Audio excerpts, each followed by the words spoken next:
തിരുവചനം തിരുവചനം.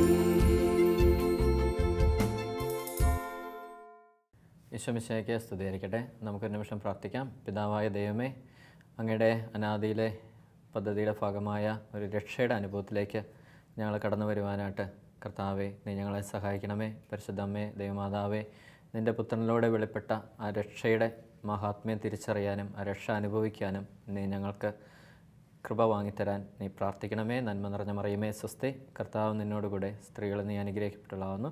നിൻ്റെ ഉദരത്തിൻ ഫലമായി ഈശോ അനുഗ്രഹിക്കപ്പെട്ടവനാവുന്നു. പരിശുദ്ധ മറിയമേ തമ്പുരാൻ്റെ അമ്മേ, ഭാവികളായ ഞങ്ങൾക്ക് വേണ്ടി ഇപ്പോഴും ഞങ്ങളുടെ മരണസമയത്തും തമ്പുരാൻ്റെ അപേക്ഷിച്ചോളണമേ. ആമേ. റോമാക്കാർക്ക് എഴുതിയ ലേഖനം 12-ാം അധ്യായം അതിൻ്റെ 2-ാം വചനത്തിൽ ഇങ്ങനെ പറയുന്നു: നിങ്ങൾ ഈ ലോകത്തിന് അനുരൂപരാകരുത്. നിങ്ങൾ ഈ ലോകത്തിന് അനുരൂപരാകരുത്. പ്രത്യുത നിങ്ങളുടെ മനസ്സിൻ്റെ നവീകരണം വഴി രൂപാന്തരപ്പെടുവിൻ. മനസ്സിൻ്റെ നവീകരണം വഴി രൂപാന്തരപ്പെടുവിൻ. ദൈവഹിതം എന്തെന്നും നല്ലതും പ്രീതിജനകവും പരിപൂർണമായതെന്തെന്നും വിവേചിച്ചറിയാൻ അപ്പോൾ നിങ്ങൾക്ക് സാധിക്കും. നല്ലതും പ്രീതിജനകവും പരിപൂർണമായത് എന്തെന്ന് വിവേചിച്ചറിയാൻ അപ്പോൾ നിങ്ങൾക്ക് സാധിക്കും. ശരിക്കും ഈ ഒരു വചനം ഞാൻ വായിക്കുമ്പോൾ എൻ്റെ മനസ്സിൽ വരുന്നൊരു കാര്യം ഇതാണ്. നമ്മുടെ പഴയ നിയമത്തിലെ സോളമനൊക്കെ പണിത ഒരു ദേവാലയ കൺസെപ്റ്റ് ഇന്ന് നമ്മൾ ദേവാലയത്തിലേക്ക് ചെല്ലുമ്പോൾ ശരിക്കും നമുക്കിപ്പം മുറ്റമുണ്ട്, വിശുദ്ധ സ്ഥലമുണ്ട്, അതിവിശുദ്ധ സ്ഥലമുണ്ട്. ഇതുപോലെ തന്നെയാണ് നമ്മുടെ ശരീരം, മനസ്സ്, ആത്മാവ്. പുറത്താണ് ശരീരം. കാരണം നമ്മൾ ഈ പാവങ്ങൾ കാര്യങ്ങളെല്ലാം ചെയ്യുന്ന ശരീരത്തിലാണ്. ആ ശരീരം വിശുദ്ധീകരിക്കപ്പെട്ട് നമ്മൾ മനസ്സിൻ്റെ തലത്തിലേക്ക് വരിക, മനസ്സ് വിശുദ്ധീകരിക്കപ്പെട്ട് ആത്മാവിൻ്റെ തലത്തിലേക്ക് പോവുക. മുറ്റത്തുനിന്ന് നമ്മൾ പള്ളിയിലേക്ക് കയറുന്നു, അവിടുന്ന് അതിവിശുദ്ധ സ്ഥലത്തേക്ക് പ്രവേശിക്കുന്നു, വിശുദ്ധ സ്ഥലത്ത് നിന്ന് അതിവിശുദ്ധ സ്ഥലത്തേക്ക് പ്രവേശിക്കുന്നു എന്ന് പറയുന്ന ഒരു കൺസെപ്റ്റ് പോലെ തന്നെയാണ് ശരീരത്തിൽ നിന്ന് മനസ്സിലേക്ക് വരിക, മനസ്സിൽ നിന്ന് ആത്മാവിലേക്ക് പോവുക. അങ്ങനെ ഒരു റൂട്ടിലേക്കാണ് നമ്മുടെ ഒരു വിശുദ്ധീകരണം പരിപൂർണ്ണമാകുന്നത്. അപ്പോൾ ഇവിടെ പറയുന്നുണ്ട് മനസ്സിൻ്റെ നവീകരണം. അപ്പം മനസ്സ് എന്ന് പറയുന്നത് വിശുദ്ധ സ്ഥലമായിട്ട് ബന്ധപ്പെട്ടാണ് ബൈബിൾ നമുക്ക് പരാമർശിക്കുന്നത്. അപ്പം നമ്മുടെ ദേവാലയത്തിൻ്റെ ഘടനയൊക്കെ പണ്ട് നോക്കിക്കഴിഞ്ഞാൽ, പഴയ നിയമ കാലഘട്ടത്തിലെ ദേവാലയ ഘടന നോക്കിക്കഴിഞ്ഞാൽ ഈ വിശുദ്ധ സ്ഥലത്ത് ഒരു 7 തിരിയുള്ള ഒരു കെടാവിളക്കുണ്ടായിരുന്നു. അപ്പോൾ ഈ വിളക്ക് എപ്പോഴും ഇങ്ങനെ കത്തി ജ്വലിച്ചുകൊണ്ടേയിരിക്കും. അപ്പോൾ ഈ വിളക്ക് ഇങ്ങനെ കത്തി ജ്വലിച്ചുകൊണ്ടേയിരിക്കുകയാണ്. അപ്പോൾ 7 തിരി എന്ന് ഉദ്ദേശിക്കുന്നത് പരിശുദ്ധാത്മാവിൻ്റെ 7 ഫലങ്ങളാണ്, ദാനങ്ങളാണ്. അപ്പോൾ ഈ ദാനങ്ങൾ നമ്മളിലൂടെ വരണമെങ്കിൽ നമ്മുടെ മനസ്സ് രൂപാന്തരപ്പെടണം. അപ്പോൾ ഇത് കണ്ടിന്യൂസ് ആയിട്ട് തിരി ഇങ്ങനെ കത്തിക്കൊണ്ടേയിരിക്കുകയാണ്. ഇതൊരിക്കലും അണഞ്ഞിരുന്നില്ല. അപ്പം ഒരു എണ്ണ ഒഴിച്ച് വെക്കുന്ന ഒരു തിരി കണ്ടിന്യൂസ് ആയിട്ട് കത്തണമെങ്കിൽ നമ്മളൊക്കെ ഇങ്ങനെ കുരിശൊക്കെ ഉള്ള മർത്തോമ കുരിശൊക്കെ ഉള്ള നിലവിളക്കൊക്കെ നമ്മൾ വീട്ടിൽ വാങ്ങിച്ച് വെക്കാറുണ്ട്. അപ്പോൾ ഈ ചിലർ നിലവിളക്ക് ഇങ്ങനെ കത്തിക്കാറുണ്ട്, അങ്ങനത്തെ നിലവിളക്കുകൾ കത്തിക്കാറുണ്ട്. അപ്പോൾ നിലവിളക്ക് കത്തിക്കുമ്പോൾ നമ്മൾ എന്താ ചെയ്യണേ? അതിലേക്ക് എണ്ണ ഒഴിക്കും. എണ്ണ ഒഴിച്ചിട്ട് ഇത് അണയാതെ സൂക്ഷിക്കണം. എനിക്ക് ഒത്തിരി പ്രിയപ്പെട്ടൊരു വൈദികനുണ്ടായിരുന്നു. ആ വൈദികൻ ചെയ്യുന്നൊരു കാര്യമുണ്ട്. ഈ പരിശുദ്ധ കുർബാനയുടെ ഫ്രണ്ടിൽ ഇങ്ങനത്തെ ഒരു വിളക്ക് തൂക്കിയിട്ടിട്ടുണ്ട്. എന്നിട്ട് ആ വിളക്ക് ഇങ്ങനെ കത്തിച്ച് വയ്ക്കും. എന്നിട്ട് അതിങ്ങനെ എണ്ണ വിളക്കാണ്. അപ്പം ഇത് അണയാതെ നീ അവിടെ ഇരുന്ന് പ്രാർത്ഥിക്കണമെന്ന് പറഞ്ഞിട്ട് പോകും. അപ്പോൾ നമുക്കിപ്പോൾ ഒരു മെഴുകുതിരി കത്തിച്ച് വയ്ക്കാനായിട്ട് നമുക്ക് വലിയ ത്യാഗമൊന്നുമില്ല. കാരണം നമ്മൾ ചുമ്മാ ചെന്നൊന്ന് കത്തിച്ച് വെച്ചിട്ട് അതിങ്ങനെ ഉരുകി തീരുമ്പോൾ അടുത്തെടുത്ത് കത്തിക്കും. പക്ഷേ ഈ വിളക്ക് അണയാതിരിക്കണമെങ്കിൽ നമ്മൾ പയ്യെ ഇതിലേക്ക് എണ്ണ ഒഴിക്കണം, കറക്റ്റ് അളവിൽ തന്നെ എണ്ണ ഒഴിക്കണം, ഈ തിരി കെടാതെ നോക്കണം, പയ്യെ തിരി ഇങ്ങനെ മാറ്റി കൊടുക്കണം. അതിനകത്ത് കുറേ ത്യാഗങ്ങളുണ്ട്. കാരണം ഈശോയുടെ മുമ്പിൽ അങ്ങനെ കത്തിച്ച് വയ്ക്കുകയാണല്ലോ എന്ന് പറഞ്ഞതുപോലെ തന്നെ ഈ കെടാവിളക്ക് ഇങ്ങനെ അണയാതെ കത്തണമെങ്കിൽ ഇതിനകത്ത് കണ്ടിന്യൂസ് ആയിട്ട് എണ്ണ ഒഴിച്ചുകൊണ്ടേയിരിക്കണം. ഓക്കെ, എണ്ണ എന്ന് ബൈബിളിൽ സൂചിപ്പിക്കുന്നത് ദൈവത്തിൻ്റെ വചനത്തെയാണ്. കന്യകമാർ എണ്ണ കരുതിയിരുന്നു. ഇത് വചനമാണ്. ദൈവത്തിൻ്റെ വചനത്തിൽ ജീവിച്ച് ആ വചനം ഉണ്ടായിരുന്നു അവരുടെ കൂടെ. മരിക്കുന്നവരെ വചനം ഉണ്ടായിരുന്നു. മറ്റവർക്ക് വചനത്തിൻ്റെ കുറവ് അല്ലേ? ഒരു പഴയ നിയമത്തിലൊരു വചനം ഇങ്ങനെയൊക്കെ പറഞ്ഞു കേട്ടത് ഞാൻ ഓർക്കുന്നുണ്ട്. അതായത് നാട്ടിൽ വലിയൊരു ക്ഷാമം വരുന്നു. ഇത് ഭക്ഷണത്തിന് വറുതിക്കുള്ള ക്ഷാമമല്ല, ഇത് ദൈവവചനം ലഭിക്കാത്തത് കൊണ്ടുള്ള ക്ഷാമമാണ്. കാരണം ദൈവവചനം എന്താണെന്ന് നമ്മൾ തിരിച്ചറിയാത്തത് കൊണ്ടുള്ള ക്ഷാമമാണ്. നമ്മുടെ പ്രശ്നങ്ങൾക്ക് കാരണം ഈ വചനത്തിൻ്റെ ശക്തി നമ്മൾ തിരിച്ചറിയാത്തതാണ്. കാരണം ആ വിളക്കിലേക്ക് എണ്ണ ഒഴിക്കുന്നത് പോലെ തന്നെ നമ്മുടെ മനസ്സിൻ്റെ രൂപാന്തരീകരണത്തിന്, നമ്മുടെ മനസ്സിൻ്റെ ആറ്റിറ്റ്യൂഡിൻ്റെ മാറ്റത്തിന്, നമ്മുടെ ചിന്തയുടെ രൂപാന്തരീകരണത്തിന് നമ്മൾ ഈ വചനമാകുന്ന എണ്ണ ഇങ്ങനെ ഒഴിച്ചുകൊണ്ടേയിരിക്കുക. ഞാൻ ഒരു കാര്യം ചോദിച്ചോളട്ടെ. ഇപ്പോൾ ഒരു 1/2 ലിറ്റർ എണ്ണയുണ്ട്. ഈ 1/2 ലിറ്റർ നമ്മളിങ്ങനെ ഒഴിച്ച് തീർന്നു. എന്ത് ചെയ്യാൻ പറ്റും? ഈ വിളക്ക് അണയരുത്. അതായത് നമ്മുടെ ഉള്ളിൽ കത്തി നിൽക്കുന്ന ഈ പ്രകാശം ഒരിക്കലും അണയരുതെങ്കിൽ പുതിയ എണ്ണ വീണ്ടും ഒഴിക്കണം, വേറൊരു 1/2 ലിറ്റർ കൊണ്ട് ഒഴിക്കണം എന്ന് പറഞ്ഞ പോലെ ഇന്ന് വായിച്ച വചനം ഇന്നത്തേക്ക് വേണ്ടിയുള്ളതാണ് നമുക്ക്. ഈശോ ഒരു ദിവസം പറഞ്ഞത്, നിനക്ക് ജീവിക്കാനുള്ള വചനം ഓരോ പരിശുദ്ധ കുർബാനയുടെ മധ്യേ ഞാൻ തരാം. അത് നിനക്ക് ഇന്ന് ജീവിക്കാനുള്ളതാണ്. നാളെ ജീവിക്കാനുള്ളത് പുതിയതായിരിക്കണം. കാരണം പുതിയ എണ്ണയാണ് ഒഴിക്കേണ്ടത്. കാരണം ഇത് വറ്റും, ശരിയല്ലേ? വിളക്കിൽ ഒഴിച്ചാൽ ഇത് വറ്റും. അതുകൊണ്ട് പുതിയൊരു എണ്ണ നമ്മൾ ഒഴിക്കണം. അതുപോലെ മറ്റ് പുതിയ പുതിയ പുതിയ പുതിയ വചനങ്ങൾ നമ്മൾ പഠിച്ച് ധ്യാനിച്ച് ഗ്രഹിച്ച് ജീവിതത്തിൽ പ്രാവർത്തികമാക്കാൻ നമുക്ക് പറ്റണം. ശരിക്കും നമ്മൾ ബൈബിളിൻ്റെ ഒരു റൂട്ട് ഇങ്ങനെ നോക്കിക്കഴിഞ്ഞാൽ ശരിക്കും ഇത് ഈ ഇടയ്ക്ക് ഒരുപാട് ചർച്ച ചെയ്യപ്പെടുന്ന വിഷയങ്ങളാണ്. ചില ബൈബിളിൽ ചില കൊട്ടേഷൻസ് ഒക്കെ എടുത്തിട്ട് അതിൻ്റെ കുറേ കോൺഫ്ലിക്ട്സ് ഒക്കെ പറഞ്ഞിട്ട് ഇന്നടത്ത് ഇങ്ങനെ പറയുന്നു, ഇന്നടത്ത് ഇന്നത് പറയണം എന്നൊക്കെ പറഞ്ഞിട്ട് കുറേ ചർച്ചകളും കാര്യങ്ങളൊക്കെ ഒത്തിരി ശ്രദ്ധയിലൊക്കെ പെട്ടിട്ടുണ്ട്. ശരിക്കും ഈ ബൈബിൾ നമ്മൾ നന്നായിട്ട് മനസ്സിലാക്കിയിരുന്നത് ഇതൊരു രക്ഷാകര ചരിത്രമാണ്. ഇതൊരു പുസ്തകങ്ങളെന്നാണ് പറയുന്നത്. അതായത് മനുഷ്യവചനത്തിലൂടെ ദൈവം സംസാരിച്ച കാര്യങ്ങളാണ്. മനുഷ്യവചനത്തിലൂടെ വെളിപ്പെട്ട ദൈവവചനമാണ് ബൈബിൾ എന്ന് പറയുന്നത്. എൻ്റെ ബൈബിളിൻ്റെ ഡെഫിനിഷൻ എന്ന് പറയുന്നത് തന്നെ അതാണ്. മനുഷ്യവചനത്തിലൂടെ, മനുഷ്യൻ്റെ അതരത്തിലൂടെ വെളിപ്പെട്ട ദൈവത്തിൻ്റെ വചനമാണ് ബൈബിൾ എന്ന് പറയുന്നത്. ഇതിൽ ആദ്യത്തെ 11 പുസ്തകം, ഉൽപ്പത്തി തുടങ്ങുന്ന ആദ്യത്തെ 11 പുസ്തകം എന്ന് പറയുന്നത് ഒരു രക്ഷ നേടാൻ ആഗ്രഹിക്കുന്ന ഒരു വ്യക്തിയുടെ ജീവിതമാണ്. ഏത് വ്യക്തിക്കാണ് രക്ഷ ആവശ്യമുള്ളത് അതിനെ ഇൻട്രൊഡ്യൂസ് ചെയ്യുന്ന ഒരു ഭാവനാത്മകമായ ഒരു പുസ്തകങ്ങളാണ് ആദ്യത്തെ ഉൽപ്പത്തിയുടെ 11ാമത്തെ അധ്യായം വരെയുള്ളത്. അത് ഭാവനാത്മകമാണ്. ഒരു വ്യക്തിക്ക് രക്ഷ ഏത് വ്യക്തിക്കാണ് ആവശ്യം വരുന്നത്, അതിനകത്ത് പാപം എന്താണ്, നന്മ എന്താണ്, തിന്മ എന്താണ്, എങ്ങനെയാണ് പാപം ഉടലെടുക്കുന്നത്, എന്തൊക്കെയാണ് പാപങ്ങൾ, മനുഷ്യൻ്റെ ചിന്താഗതി എന്താണ്, ഇതെല്ലാം പുറത്തു കൊണ്ടുവരുന്ന ദൈവത്തിൻ്റെ സൃഷ്ടി എങ്ങനെയായിരുന്നു, മനുഷ്യനെ സൃഷ്ടിച്ചിട്ട് എന്താണ് ദൈവം ആഗ്രഹിച്ചത് എന്നൊക്കെ പുറത്തു കൊണ്ടുവരുന്ന ഒരു പുസ്തകമാണ്. ശരിക്കും നമ്മൾ ഈ ആദം ഒക്കെ പാപം ചെയ്ത് കഴിയുമ്പോൾ നമ്മൾ കാണുന്നുണ്ട്. കാരണം ഒരു രക്ഷാകര ചരിത്രം അവിടെ തന്നെ തുടങ്ങുകയാണ്. ആദം പാപം ചെയ്ത് കഴിയുമ്പോൾ ആദത്തെയും ഹവ്വയെയും ഉൽപ്പത്തി 3:21 പറയുന്നുണ്ട്, ദൈവമായ കർത്താവ് തോലുകൊണ്ട് ഉടയാടയുണ്ടാക്കി ആദത്തെയും അവൻ്റെ ഭാര്യയെയും ധരിപ്പിച്ചു എന്നാണ് പറയുന്നത്. തോല് കൊണ്ട് ഉടയാടയുണ്ടാക്കി. ഒരു ഇംഗ്ലീഷ് ബൈബിളിലൊക്കെ എഴുതിയിരിക്കുന്ന covered dum with a skin എന്നാണ് പറയുന്നത്. ഇത് ഒരിക്കലും ഒരു മരത്തിൻ്റെ തോലല്ല. മരത്തിൻ്റെ തോലിന് ഒരിക്കലും സ്കിന്നെന്ന് പറയത്തില്ല. ഇതൊരു മൃഗത്തിൻ്റെ തോലാണ്. മൃഗത്തിൻ്റെ തോലാണ്. അപ്പോൾ ഒരു മൃഗത്തിൻ്റെ തോൽ എടുക്കണമെങ്കിൽ ഒരു മൃഗം അവിടെ കൊല്ലപ്പെടണം. കൊല്ലപ്പെട്ടെങ്കിൽ മാത്രമേ ഒരു മൃഗത്തിൻ്റെ തോൽ എടുക്കാൻ പറ്റത്തുള്ളൂ. നമ്മളൊക്കെ രാവിലെ ഇറച്ചി വാങ്ങിക്കാൻ പോകും ഞായറാഴ്ചയും ശനിയാഴ്ചയൊക്കെ.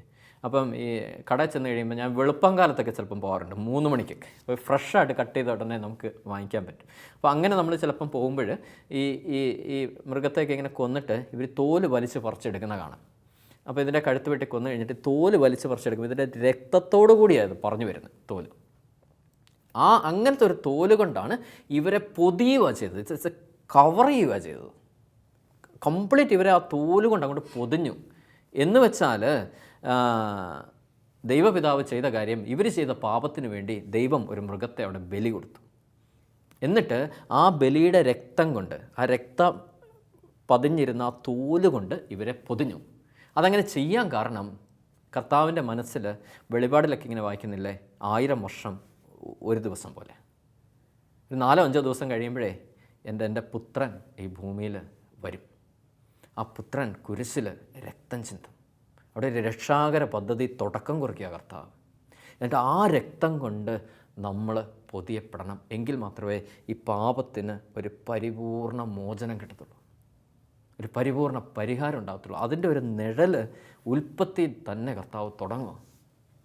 എന്നിട്ട് ഈ 11 അധ്യായങ്ങൾ മൊത്തം ഈ രക്ഷ ആർക്കാണ് ആവശ്യം, ഏത് വ്യക്തിക്കാണ് ആവശ്യം, എങ്ങനെയുള്ള വ്യക്തിക്കാണ് രക്ഷ തേടുന്ന വ്യക്തി എന്താണ്, അതിനെക്കുറിച്ച് പറഞ്ഞിരിക്കുന്ന പുസ്തകങ്ങളാണ്.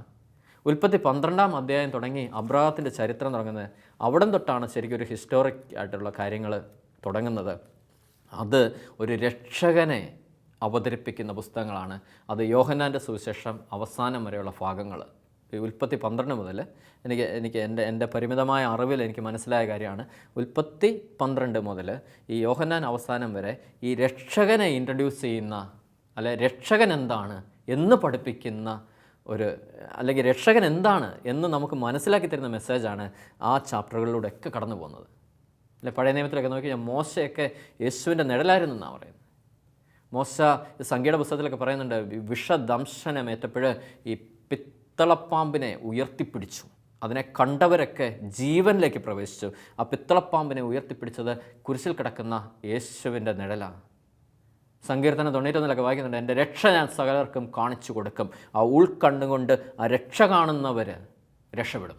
അവർ ജീവനിലേക്ക് പ്രവേശിക്കുക, മരണത്തിൽ നിന്ന് മരണമില്ലായ്മയിലേക്ക്, അമർത്യതയിലേക്ക് അവർ പ്രവേശിക്കുക, അന്ധകാരത്തിൽ നിന്ന് പ്രകാശത്തിലേക്ക് അവർ പ്രവേശിക്കുക, അസത്യത്തിൽ നിന്ന് സത്യത്തിലേക്ക് അവർ പ്രവേശിക്കുക. ഇതാണ് രക്ഷ, ഇതാണ് രക്ഷ. ആ രക്ഷകനെ ഇൻട്രൊഡ്യൂസ് ചെയ്ത് അവിടുന്ന് തന്നെ വരികയാണ്. എന്നിട്ട് യെശയ്യാ പ്രവാചകനിലൂടെ ആ രക്ഷകനെ ഇൻട്രൊഡ്യൂസ് ചെയ്യുന്നു. ഒരു യുവതി ഗർഭം ധരിച്ചൊരു പുത്രനെ പ്രസവിക്കുമ്പോൾ ഇമ്മാനുവേൽ എന്ന് വിളിക്കപ്പെടും. യെശയ്യാ 53:5 പറയും, അവൻ ആക്രമിക്കപ്പെടും, അതിക്രമിക്കപ്പെടും, അവൻ്റെ ശിക്ഷയാൽ നമ്മൾ രക്ഷ പ്രാപിച്ചിരിക്കുന്നു. യെശയ്യാ 53:5 പറയുന്നത്, അവൻ്റെ അടിപ്പിണരിഞ്ഞാൽ നമുക്ക് സൗഖ്യമുണ്ട്. നമുക്ക് വേണ്ടി അവൻ നിന്ദിക്കപ്പെടും, മാറ്റി നിർത്തപ്പെടും, അവഗണിക്കപ്പെടും. കാരണം ഇത് എനിക്ക് വേണ്ടിയാണ്, എനിക്ക് നിങ്ങൾക്കും വേണ്ടി അങ്ങനെ ഒരു രക്ഷകൻ വരും.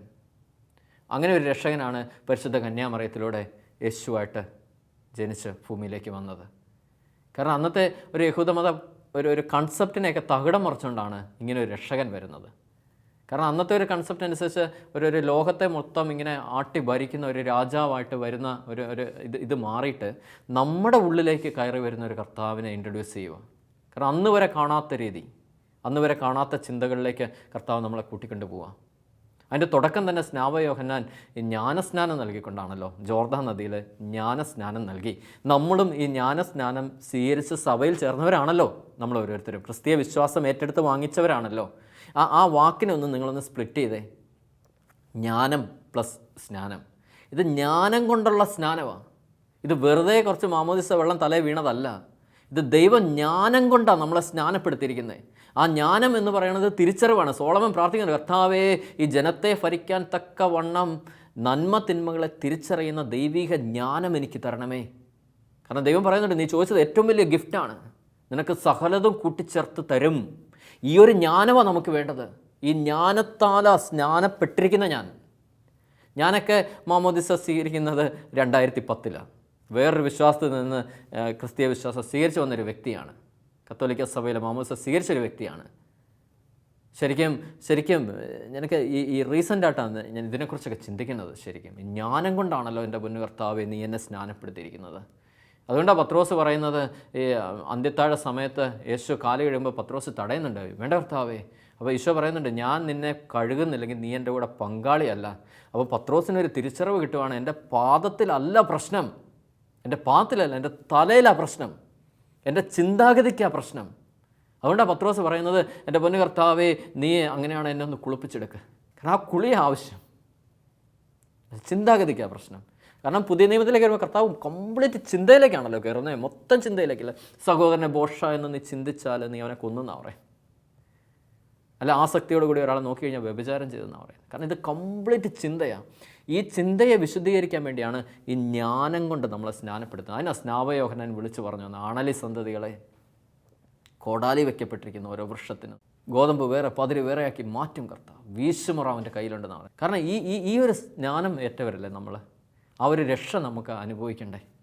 ക്രിസ്തു എനിക്ക് വേണ്ടിയല്ലേ മരിച്ചത്, നിനക്ക് വേണ്ടിയല്ലേ മരിച്ചത്, അല്ല? എൻ്റെ അപമാനങ്ങളല്ലേ അവൻ ഏറ്റുവാങ്ങിയത്, എൻ്റെ നിന്ദനങ്ങളല്ലേ അവൻ ഏറ്റുവാങ്ങിയത്, എൻ്റെ രോഗമല്ലേ അവൻ ഏറ്റുവാങ്ങിയത്, എൻ്റെ ദുരിതമല്ലേ അവൻ ഏറ്റുവാങ്ങിയത്, എൻ്റെ തകർച്ചയല്ലേ അവൻ ഏറ്റുവാങ്ങിയത്.